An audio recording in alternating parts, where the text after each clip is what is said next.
Se vocês querem treta vocês estão tendo e continuarão tendo. Este é o terceiro e último vídeo da série sobre obras mais polêmicas de todos os tempos. Vamos agora encerrar aqui essa compilação de obras que deram muito o que falar.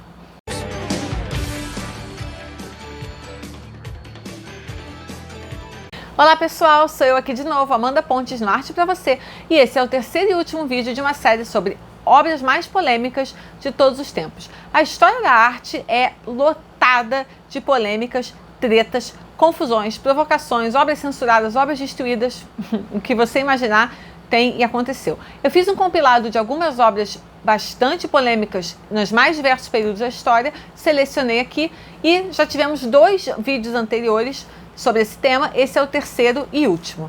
Vamos continuar? Eu encerrei o vídeo anterior com Caravaggio, então vou seguir com ele aqui também. Nesse caso agora vamos falar sobre A Morte da Virgem, que foi pintado entre 1601 e 1606 pelo mestre supremo maravilhoso Caravaggio. Nesse caso aqui, a outra obra do qual eu falei no vídeo anterior, se você ainda não viu, vai lá ver, foi São Mateus e o Anjo, e essa aqui é uma representação da Morte da Virgem, que foi originalmente encomendado para a igreja de Santa Maria della Scala, em Roma. E ela foi muito realista e também bastante explícita, o que causou essa obra a ser rejeitada pela igreja. Ela não foi aceita, mandaram de volta. E por quê? Porque ao invés das representações tradicionais, pudicas e muito respeitosas da Virgem, o Caravaggio fez um retrato muito realista, quase gore, né, de uma pessoa morta, né, de um cadáver. Então ele a tornou quase irreconhecível, focando nas realidades físicas e carnais de um corpo que não tem mais vida. Por isso, então, ela tem inchaços, ela tem edemas, ela tem roxos e ela tem uma posição que indica claramente que não existe mais vida naquele corpo. Essa pintura foi então rejeitada, mas ela é tão revolucionária que ela abriu caminho para N outros artistas que pudessem representar figuras religiosas de uma forma que não fosse sempre reverente, sempre idealizada, sempre sob o véu, né, da formalidade e da pureza, e pudessem retratar figuras religiosas de uma forma mais humanística, realista e desconstruída. A gente já falou aqui sobre o Peace Christ e sobre a Holy Virgin Mary, né, no outro vídeo. Então, o Caravaggio abriu caminho para obras como essas, por exemplo, que tocam em temas religiosos, mas sem ser de uma forma excessivamente pura e respeitosa. Uma outra obra que também aparece aqui nessa lista, que eu acho uma particularmente interessante, é The Grass Clinic, do Thomas Eakins. Ela é de 1875 e ela é assim considerada um ícone da pintura norte-americana, uma das obras mais importantes da história da arte dos Estados Unidos, e ela foi pintada para celebrar os 100 anos de independência dos Estados Unidos, né? Quando eles fizeram 100 anos de independência, iam acontecer muitas celebrações e muitas obras foram encomendadas para esse período de celebração, e essa aqui foi uma dessas. E ela foi feita pelo Thomas Eakins, que queria mostrar não apenas o seu talento como artista, como também os avanços científicos promovidos pelo Jefferson Medical Center da Filadélfia. Então ele foi lá, ele ficou junto aos médicos, junto aos enfermeiros, junto aos professores, e o que ele pintou? Ele pintou uma aula de medicina num anfiteatro usado para uma aula de medicina, que era, na verdade, uma cirurgia que estava servindo como aula, né? Uma cirurgia na qual o médico estava, ao mesmo tempo que performava a sua cirurgia, dando aula para uma série de alunos de medicina que estavam ali naquele anfiteatro. A pintura é simplesmente soberba. Essa obra é maravilhosa e ela é de um realismo científico, inclusive, é de uma precisão anatômica, científica, cirúrgica. O termo é esse, e sim, o termo é esse de propósito, porque realmente ele foi cirúrgico. Essa representação da cirurgia foi considerada tão gráfica, tão explícita, que ela foi rejeitada. Vocês veem que é comum isso, né? Obras rejeitadas. Aconteceu muito nas obras faladas aqui ao longo desses vídeos, né? Muitas e muitas delas foram rejeitadas, inclusive essa aqui, que não foi apresentada na exposição do centenário da Filadélfia, porque foi considerada tão gráfica e tão chocante que acharam que ia chocar o público e então foi considerada como não apropriada. Alguns culpam as mãos sangrentas dos médicos, outros culpam a moça que está ali tapando seus olhos, outros apenas a natureza muito gráfica, né, da forma como aquela aula de medicina está sendo retratada, mas acabou que isso não importa, porque um século depois, essa obra foi considerada uma verdadeira obra-prima, não apenas pelos seus méritos artísticos, como também pelos seus méritos médicos, né, técnicos, digamos assim, mas pela perfeição técnica, anatômica, científica, na qual ela conseguiu reproduzir uma cirurgia e uma aula de medicina. Então ela é considerada não apenas uma obra-prima da arte, como também uma obra-prima da representação científica. Uma outra que eu particularmente gosto muito é uma performance da Yoko Ono chamada Cut Piece, de 1964. Ou seja, foi na vida dela pré-John Lennon, e a Yoko hoje em dia é lembrada principalmente como a viúva do John, o que eu particularmente não acho justo com ela. Claro que é impossível pensar na história de um sem o outro, na vida de um sem o outro, e é claro que foi uma grande história aí, né, de amor do século XX, né, uma das grandes histórias de amor aí do imaginário coletivo da cultura pop, mas reduzi-la à viúva do John não é justo com ela, uma vez que ela teve uma carreira de artista muito importante antes de conhecer ele e durante o seu casamento com ele também. E essa obra aqui é uma obra que eu particularmente gosto muito. E existe essa performance no YouTube. Se vocês procurarem, vocês conseguem achar. Não sei se completa, mas pelo menos parte dela. Nessa performance aqui de 1964, a Yoko, ela estava sentada numa cadeira, toda vestida de preto, e ela convidava a audiência, as pessoas que estavam lá ao entorno dela, a pegar uma tesoura e cortar pedaços da sua roupa enquanto ela ficava sentada, imóvel e em silêncio. Vocês imaginem a confiança que ela tinha que ter na sua audiência para entregar uma tesoura na mão de pessoas que ela nunca viu na vida, que ela não fazia a mais vaga ideia de quem eram, para cortar pedaços das suas roupas, sabendo que eles poderiam fazer qualquer coisa com aquela tesoura. Imagina o nível de segurança que ela tinha na proposta do que ela estava fazendo. E aí cada pessoa vai lá, pega uma tesoura e a pessoa tem que se confrontar com o que fazer com aquilo, né? Uma vez que alguém te dá uma tesoura e pede para cortar um pedaço da sua vestimenta, o que você faz com aquilo?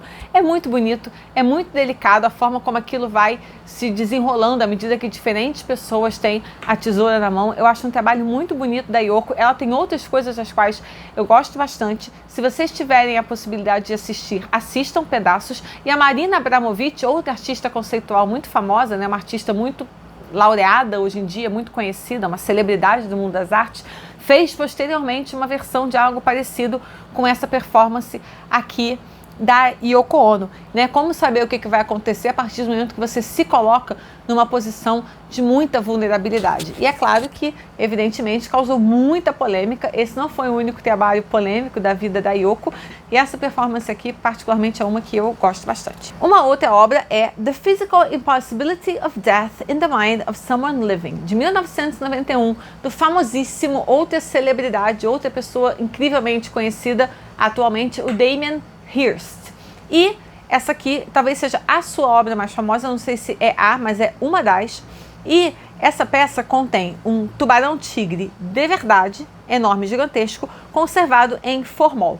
E essa obra foi vendida para o colecionador londrino e dono da Saatchi Gallery, que fica lá em Londres, o Charles Saatchi, por volta de 12 milhões de pounds. À época, lá em 1991. De novo, faz aí a continha da conversão para o real, corrige pela inflação, você vai ter uma ideia do valor equivalente atual e aí o seu queixo vai cair.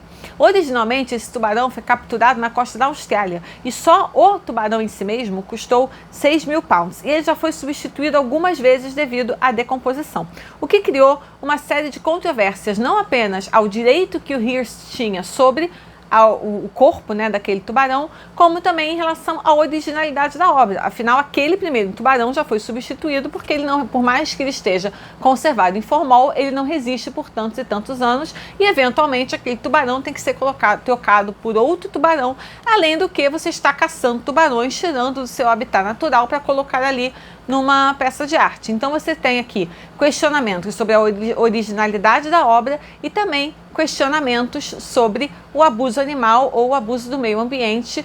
O que o artista diz é que se é o tubarão original ou não, não importa, que se é o tubarão, o primeiro tubarão, se ele trocou o tubarão, qual é o tubarão, nada disso é importante. O que é importante é a ideia, o conceito, o que estava na cabeça dele, a intenção original. Nisso ele está se aproximando demais do Marcel Duchamp. E se vocês assistiram o vídeo da fonte, se vocês não assistiram, assistam, ele está fazendo exatamente o que o Marcel Duchamp queria que os artistas contemporâneos fizessem. E quando eu falei que toda essa turma da qual a gente fala hoje em dia, a própria Yoko, da qual eu acabei de falar, Marina Abramovic, Ai Weiwei, Jeff Koons, o próprio Damien Hirst, todos eles estão até hoje respondendo a Marcel Duchamp e fazendo as suas obras e produzindo a sombra da revolução inimaginável causada pelo Marcel Duchamp lá atrás. Isso aqui é um exemplo. A ideia é que importa, a intenção, o conceito, a filosofia por trás da obra. Dane-se se é o primeiro, segundo, terceiro ou quinto tubarão. Não é isso que importa. Não se apeguem à ideia de autenticidade. Ele está falando de outra coisa aqui. Uma outra obra, também da Tracey Emin, aquela menina que não é lá necessariamente muito querida pelos seus pares, chamada Everyone I've Ever Slept With, de 1995. Essa obra na verdade, ela era uma tenda na qual o espectador, para poder entrar, tinha que se abaixar e engatinhar para dentro, na qual você via pedaços, fragmentos, objetos, quinquilharias que eram nostalgias da infância e da juventude dela. Inclusive, uma lista de todos os seus antigos amantes. Daí o nome dessa obra. Essa obra foi exibida na Saatchi, a galeria do mesmo cara, o Charles Saatchi, que comprou o tubarão do Damien Hirst, e depois disso ela se perdeu em um incêndio. E, evidentemente, a artista não fez outra dela e ela se perdeu. Vamos dizer que, aqui uma fofoquinha maldosa, muitos artistas que antipatizam com ela e com a sua fama e que consideravam essa obra uma fraude, assim como a outra obra dela que já foi mencionada aqui no outro vídeo, consideram, né, as obras, o trabalho dela uma verdadeira fraude, consideram ela somente uma marqueteira, uma polemista profissional, comemoraram o incêndio que destruiu esta obra. E agora, para finalizar a nossa compilação de obras mais polêmicas, uma do Ai Weiwei, Dropping a Han Dynasty Urn, ou seja, jogando uma urna da dinastia Han. Né? Já que estávamos falando de Damien Hirst, Marina Abramovic, Jeff Koons e outros artistas como esse, vamos falar então de Ai Weiwei, esse chinês bastante polêmico também, que gosta de provocar e se meter numa confusão. O que ele fez com essa obra? Na verdade, essa obra, apesar de tão polêmica e tão famosa, é muito simples. Ele simplesmente pegou um vaso da dinastia Han da China, ou seja, que tem mais de 2.000 anos de existência, tacou no chão e deixou espatifar e quebrar em 1000 pedacinhos. É simples assim. E como é que ele registrou isso? O registro é feito, né, se constitui de 3 fotografias em preto e branco, bastante grandes. Na primeira, ele está segurando a urna. Na segunda, a urna está assim, né, no meio do caminho entre ele e o chão. E na terceira foto está espatifada no chão, já quebrada em vários pedaços. Até aí, ele pegou um treco, deixou cair e quebrou. E qual é o escândalo nisso? O escândalo é que essa urna da dinastia Han tem tinha na época que ele a quebrou, mais de 2.000 anos de existência. E existe um consenso entre historiadores, museólogos, pessoas envolvidas, né, no restauro e preservação de objetos históricos, que todo artefato histórico, especialmente um tão antigo e de tamanha importância, deve sempre ser preservado com o maior esmero que exista, para que continuem preservados ainda e estudados, sendo objetos de conhecimento por muito, muito tempo. Além disso, existe também, evidentemente, o valor econômico de um artefato tão antigo e tão raro quanto esse, que era certamente algo de um valor muitíssimo alto. Mas o que ele queria falar com isso? O que ele queria fazer com isso? Voltando lá para o Marcel Duchamp e também para o Damien Hirst, do qual a gente acabou de falar, passando lá pela Yoko, pela Marina Abramovic, o que está por trás disso, qual é a ideia, qual é a proposta, qual é a filosofia, qual é o conceito que tem por trás do que ele está fazendo. Ele não simplesmente queria registrar 3 fotografias que em si mesmas não tem nada demais. Ele estava querendo falar sobre 2 coisas. Primeiro, sobre a importância da dinastia Han na própria história chinesa. Ele queria falar também sobre o regime do Mao Tse-tung, que o Mao era mal para burro, né? A quantidade imensa de mortos que ele deixou durante o seu regime. E ele queria usar esses 2 momentos da história chinesa para falar, sim, sobre a história de ditaduras, de opressão e de massacres que permeia toda a história da China, que sem dúvida é gloriosa, né? Uma civilização milenar com conquistas, né? Incríveis, uma arte simplesmente maravilhosa, né? Um uso da tecnologia como poucas, mas ele queria também denunciar as muitas opressões que o povo chinês passou. E ele também queria falar sobre as importâncias que a gente dá a esse tipo de objeto cujo valor é somente atribuído, né? Aquele vaso, no final das contas, aquela urna, era somente uma urna, era somente louça, cerâmica, não é? E se não houvesse o valor que é atribuído a ela pela sua história, pela sua antiguidade, pela sua raridade, pela sua durabilidade, ela seria apenas um pedaço de cerâmica de louça como qualquer outra. E ela só tem essa importância toda porque é dada a ela. E ele disse, talvez a gente não devesse dar essa importância toda porque isso aqui é só isso que ela é só corporalidade, é só objeto, é só físico. Não é nisso que a história reside. A história não está somente em objetos, a história está no que é transmitido entre pessoas, está no que é transmitido de geração para geração, no legado, nas histórias, nas músicas, na lenda, na cultura.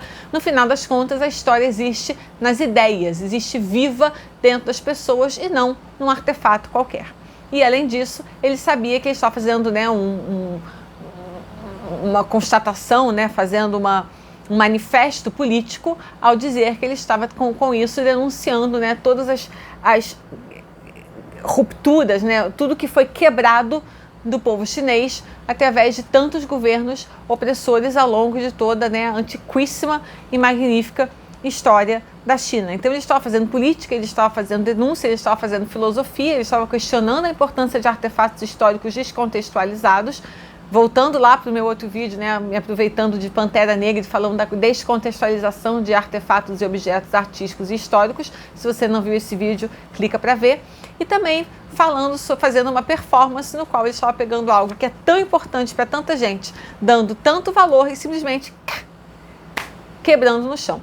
Há quem diga, inclusive, que o vaso não era nem verdadeiro, porque nem ele se atreveria a quebrar um vaso verdadeiro. Ele diz que era sim um vaso verdadeiro, mas se era ou não era, é a mesma coisa do tubarão do Damien Hirst, se era original ou não. Não importa. O que importa é o que ele estava querendo dizer com a destruição de uma urna da dinastia Han. De qualquer forma, não faltou polêmica, não faltou revolta, não faltou muita gente ofendida e dizendo que dessa vez ele ultrapassou um pouco os limites, que ele tentasse dizer isso de outras formas, não destruindo um artefato histórico tão importante. Essas, então, foram só algumas das obras de arte mais polêmicas de todos os tempos. Foram as que eu selecionei, não quer dizer que são as únicas, tem muitas e muitas outras. Se vocês quiserem, a gente pode voltar a falar sobre isso mais um pouco. Se vocês quiserem vídeo específico sobre o Ai Weiwei, sobre alguma das obras mencionadas aqui, eu já falei que vai ter vídeo da Yoko, eu já falei que vai ter vídeo da Olímpia. Estou pensando também no vídeo sobre o Damien Hirst. Espero que vocês tenham gostado. Continuem aqui assistindo para a gente continuar aprendendo, se divertindo com a arte. Deem aí o seu like, assinem o canal e a gente se vê na próxima. Tchau!